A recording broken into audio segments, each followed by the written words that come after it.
Welcome back. Thanks for clicking into another edition of the Friday Five, a look ahead at the 5 best high school football games in Montana this weekend. I am Slim Kimmel with the Billings Gazette. Let's start in Class AA where we always do.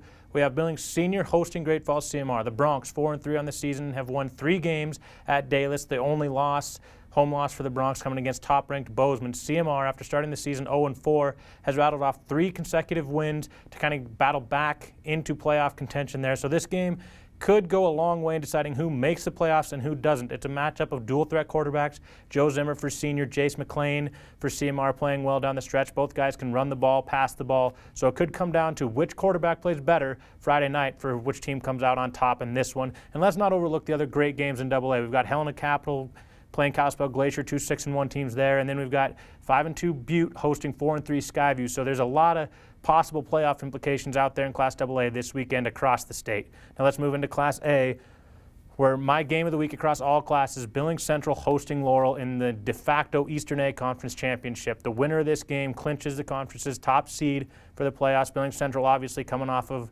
that undefeated season last year in state championship. In that season, they beat Laurel 41-7. But the 3 years before that, 2009, 10, and 11, the games were decided by a combined 13 points, with Central scoring late to either clinch the game or the go-ahead touchdown to win the game there. So these teams have played some close games the last few years.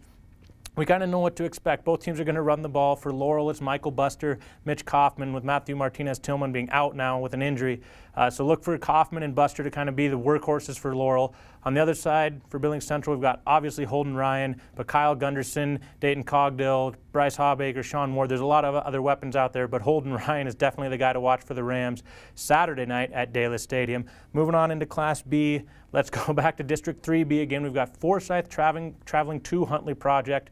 The winner of this one probably locks up the conference's second seed for the playoffs. Both teams have lost to Baker.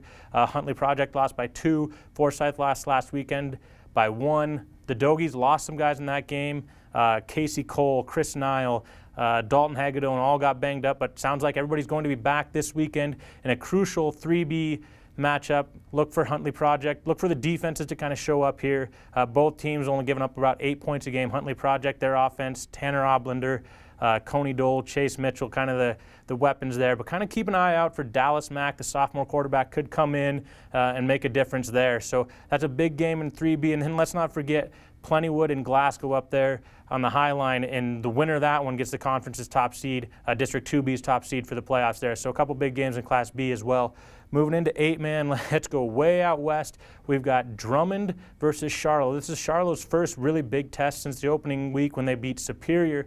Charlo, they rely on the Delaney brothers, Tyler Delaney and Michael Delaney. Michael Delaney, a sophomore, kind of stepping in for Trey Ludeman this year at quarterback, progressing along nicely. Tyler Delaney, the All-State running back there. And then Drummond, Danny Mannix, the Trojans like to run the ball. Danny Mannix is kind of the guy that's doing the damage for them this year. That information comes from A.J. Mazzolini over at the Missoulian, so we appreciate him for filling us in on some teams out there in the West. Over here in the East, the best game is probably Fairview and Broadus. Those two are probably going to the playoffs in the Eastern Seed, maybe officially have clinched, but the winner gets the 3 seed, loser gets the 4 seed there.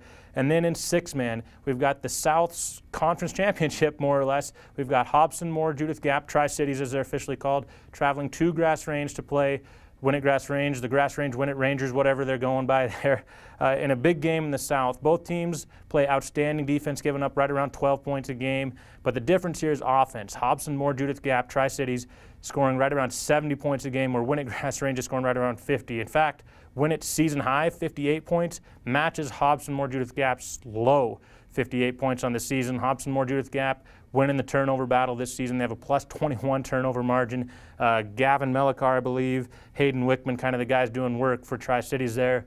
For Winnett Grass Range, we've got Cedar Martin, Logan Sluggett, Joe Stahl, kind of the playmakers there for them on offense. But this one could be a rare defensive battle in 6-man, but we'll see how things shake out on Saturday in Grass Range.